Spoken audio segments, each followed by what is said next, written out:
Mr. Bezos founded Amazon in 1994 as an online bookstore. Since then, Amazon has grown to be the largest online retailer on the internet. Mr. Bezos has also oversees his company's expansion into areas including cloud computing, digital streaming, and artificial intelligence. Mr. Bezos received his Bachelor's of Science from Princeton University. Our second witness, Sundar Pichai, is the Chief Executive Officer of both Alphabet and its subsidiary Google. Mr. Pichai joined Google in 2004 and has helped manage a number of successful products, including Google Chrome, Gmail, and the Android operating system. Mr. Pichai also oversaw the company's popular search products.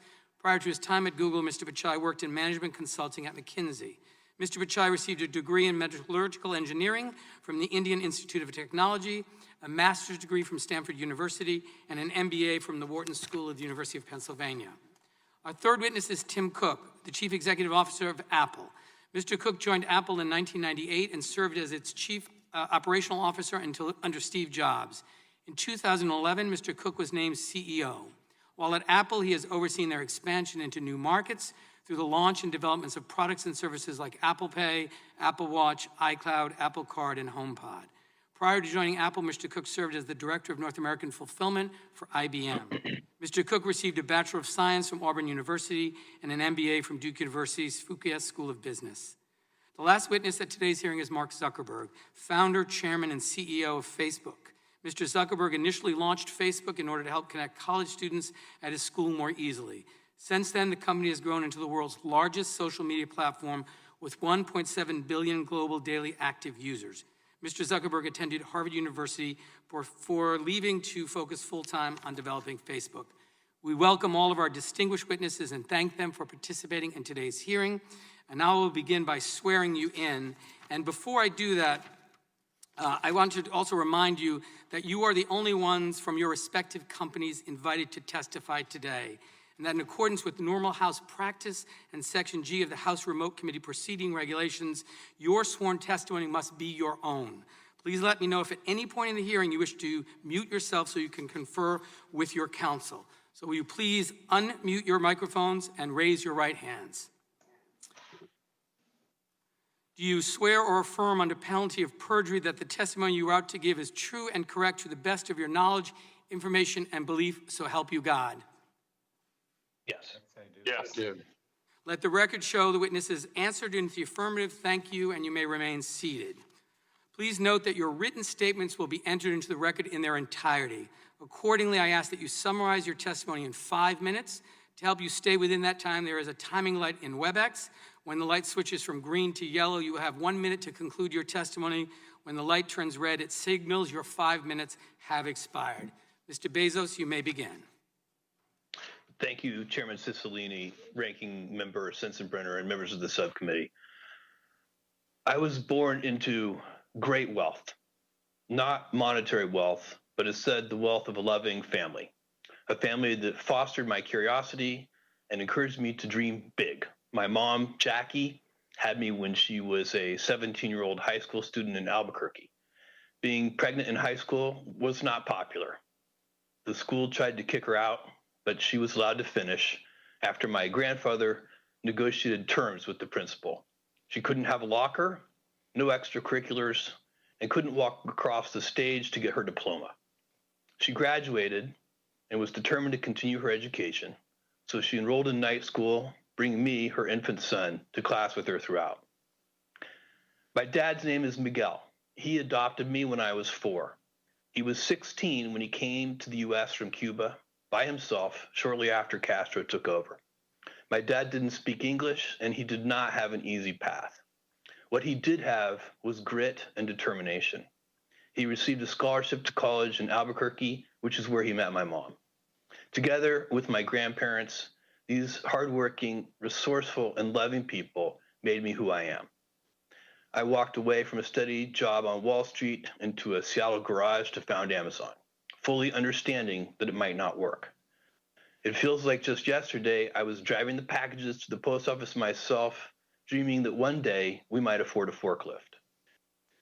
Customer obsession has driven our success, and I take it as an article of faith that customers notice when you do the right thing. You earn trust slowly, over time, by doing hard things well. delivering on time, offering everyday low prices, making promises and keeping them, and making principled decisions, even when they are unpopular. And our approach is working. 80% of Americans have a favorable impression of Amazon overall. Who do Americans trust more than Amazon to do the right thing? Only their doctors and the military. The retail market we participate in is extraordinarily large and competitive. Amazon accounts for less than 1% of the $25 trillion global retail market and less than 4% of US retail. There's room in retail for multiple winners. We compete against large, established players like Target, Costco, Kroger, and of course, Walmart, a company more than twice Amazon's size. 20 years ago, we made the decision to invite other sellers to sell in our store to share the same valuable real estate we spent billions to build, market, and maintain. We believe that combining the strengths of Amazon store with the vast selection of products offered by third parties would be a better experience for customers, and that the growing pie of revenue and profits would be big enough for all. We were betting that it was not a zero-sum game. Fortunately, we were right. There are now 1.7 million small and medium-sized businesses selling on Amazon. The trust customers put in us every day has allowed Amazon to create more jobs in the United States over the past decade than any other company. Hundreds of thousands of jobs across 42 states. Amazon employees make a minimum of $15 an hour, more than double the federal minimum wage. And we offer the best benefits that include comprehensive health insurance, 401k retirement, and parental leave, which includes 20 weeks of paid maternity leave. More than any place on earth, entrepreneurial companies start, grow, and thrive here in the US. We nurture entrepreneurs and startups with stable rule of law, the finest university system in the world, the freedom of democracy, and a deeply accepted culture of risk-taking. Of course, this great nation of ours is far from perfect. Even as we remember Congressman John Lewis and honor his legacy, we're in the middle of a much-needed race reckoning. We also face the challenges of climate change and income inequality, and we're stumbling through the crisis of a global pandemic. Still, with all of our faults and problems, the rest of the world would love even the tiniest sip of the elixir we have here in the US. Immigrants like my dad see what a treasure this country is. They have perspective and often can see it even more clearly than those of us who were lucky enough to be born here. It is still day one for this country, and even in the face of today's humbling challenges, I have never been more optimistic about our future. I appreciate the opportunity to appear before you today, and I'm very happy to take your questions. Thank you, Mr. Bezos. Mr. Pichai, you are now recognized for 5 minutes. Thank you, Mr. Chairman, Ranking Member Sensenbrenner, and members of the subcommittee. Before I start, I know this hearing was delayed because of the ceremonies to honor the life of your colleague, Representative John Lewis. Because of his courage, this world is a better place. He'll be deeply missed. At its heart, a discussion about competition is a discussion about opportunity. This has never been more important as the global pandemic poses dual challenges to our health and our economy. Expanding access to opportunity through technology is personal to me. I didn't have much access to a computer growing up in India, so you can imagine my amazement when I arrived in the US for graduate school and saw an entire lab of computers to use whenever I wanted. Accessing the internet for the first time set me on a path to bring technology to as many people as possible. It inspired me to build Google's first browser, Chrome. I'm proud that 11 years later, so many people experience the web through Chrome for free. Google takes pride in the number of people who choose our products. We are even prouder of what they do with them. From the 140 million students and teachers using G Suite for education to stay connected during the pandemic, to the 5 million Americans gaining digital skills through Grow with Google, to all the people who turn to Google for help, from finding the fastest route home to learning how to cook a new dish on YouTube. Google's work would not be possible without the long tradition of American innovation, and we are proud to contribute to its future. We employ more than 75,000 people in the US across 26 states. The Progressive Policy Institute estimated that in 2018, we invested more than $20 billion in the US, citing us as the largest capital investor in America that year, and one of the top 5 for the last 3 years. One way we contribute is by building helpful products. Research found that free services like search, Gmail, Maps, and Photos provide thousands of dollars a year in value to the average American. And many are small businesses using our digital tools to grow. Stone Dimensions, a family-owned stone company in Pewaukee, Wisconsin, uses Google My Business to draw more customers. Gills Appliances, a family-owned appliance store in Bristol, Rhode Island, credits Google Analytics with helping them reach customers online during the pandemic. Nearly 1/3 of small business owners say that without digital tools, they would have had to close all or part of their business during COVID. Another way we contribute is by being among the world's biggest investors in research and development. At the end of 2019, our R&D spend had increased tenfold over 10 years, from $2.8 billion to $26 billion, and we have invested over $90 billion the last 5 years. Our engineers are helping America remain a global leader in emerging technologies like artificial intelligence, self-driving cars, and quantum computing. Just as America's technology leadership is not inevitable, Google's continued success is not guaranteed. New competitors emerge every day, and today users have more access to information than ever before.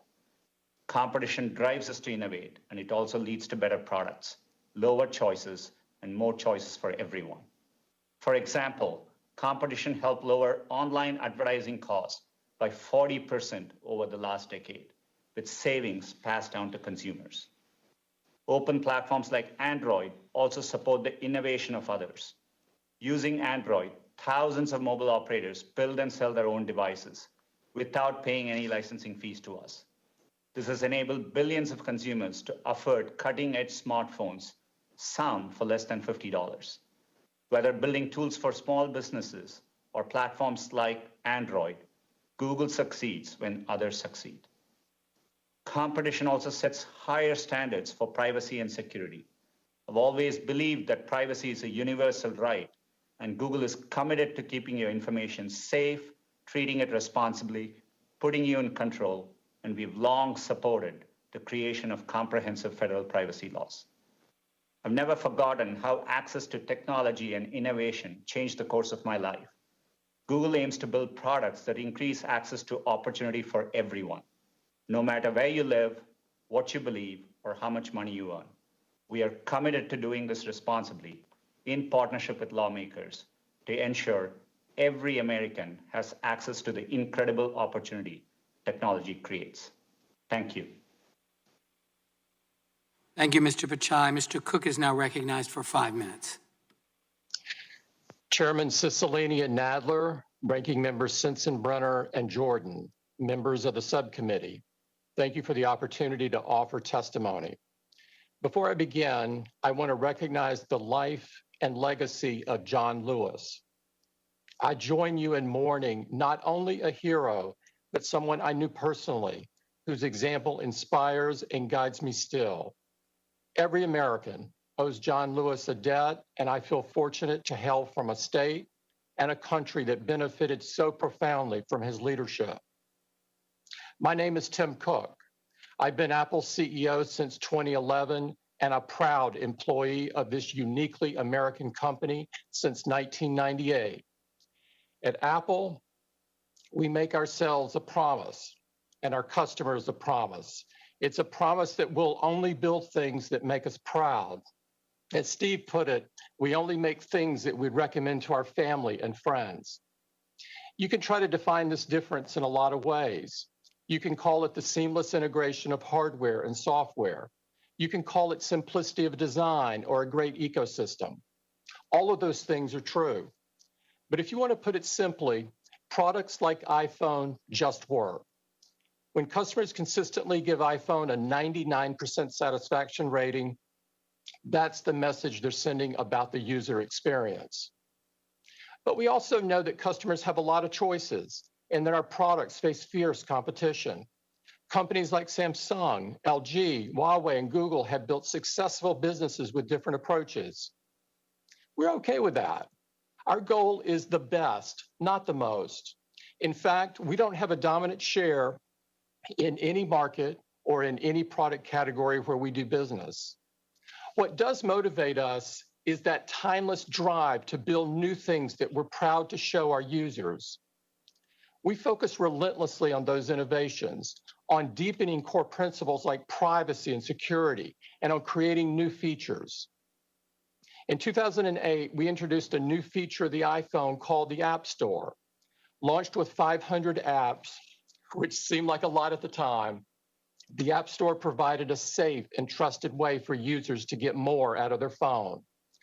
We knew the distribution options for software developers at the time didn't work well. Brick and mortar stores charged high fees and had limited reach. Physical media like CDs had to be shipped and were hard to update. From the beginning, the App Store was a revolutionary alternative. App Store developers set prices for their apps and never pay for shelf space. We provide every developer with cutting-edge tools like compilers, programming languages, and more than 150,000 essential software building blocks called APIs. The App Store guidelines ensure a high-quality, reliable, and secure user experience. They are transparent and applied equally to every developer. For the vast majority of apps, developers keep 100% of the money they make. The only apps that are subject to a commission are those where the developer acquires a customer on an Apple device and where the features or services would be experienced and consumed on an Apple device. In the App Store's more than 10-year history, we have never raised the commission or added a single fee. In fact, we've reduced it for subscriptions and exempted additional categories of apps. I'm here today because scrutiny is reasonable and appropriate. We approach this process with respect and humility, but we make no concession on the facts. What began as 500 apps is now more than 1.7 million, only 60 of which are Apple software. If Apple is a gatekeeper, what we've done is open the gate wider. We want to get every app we can on the store, not keep them off. The App Store's economic contributions are significant. The ecosystem is responsible for 1.9 million jobs in all 50 states, and it facilitated $138 billion in commerce in the US in 2019 alone. I share the committee's belief that competition promotes innovation, that it makes space for the next great idea, and that it gives consumers more choices. Since Apple was founded, these things have defined us. The first Mac brought opportunity and possibility into the home. The iPod helped musicians and artists to share their creations and be paid fairly for it. This legacy does much more than make us proud. It inspires us to work tirelessly to make sure tomorrow will be even better than today. Thank you very much. I look forward to responding to your questions. Thank you, Mr. Cook. Mr. Zuckerberg is now recognized for 5 minutes. Thank you. Before I begin, I want to add my voice to those honoring Congressman John Lewis and his service to our country. America has lost a real hero who never stopped fighting for the rights of every person. Chairman Cicilline, Ranking Member Sensenbrenner, and members of the subcommittee, thank you for the opportunity to testify. The tech industry is an American success story. The products we build have changed the world and improved people's lives. Our industry is one of the ways that America shares its values with the world and one of our greatest economic and cultural exports. Facebook is part of this story. We started with an idea to give people the power to share and connect, and we've built services that billions of people find useful. I'm proud that we've given people who've never had a voice before the opportunity to be heard, and given small businesses access to tools that only the largest players used to have. Since COVID emerged, I'm proud that people have used our services to stay in touch with friends and family who they can't be with in person, and to keep their small businesses running online when physical stores are closed. I believe that Facebook and the US tech industry are a force for innovation and empowering people. But I recognize that there are concerns about the size and power of tech companies. Our services are about connection, and our business model is advertising, and we face intense competition in both. Many of our competitors have hundreds of millions or billions of users. Some are upstarts, but others are gatekeepers with the power to decide if we can even release our apps in their app stores to compete with them. In many areas, we're behind our competitors. The most popular messaging service in the US is iMessage. The fastest growing app is TikTok. The most popular app for video is YouTube. The fastest growing ads platform is Amazon. The largest ads platform is Google. And for every dollar spent on advertising in the US, less than 10 cents is spent with us. We're here to talk about online platforms, but I think the true nature of competition is much broader. When Google bought YouTube, they could compete against the dominant player in video, which was the cable industry. When Amazon bought Whole Foods, they could compete against Kroger's and Walmart.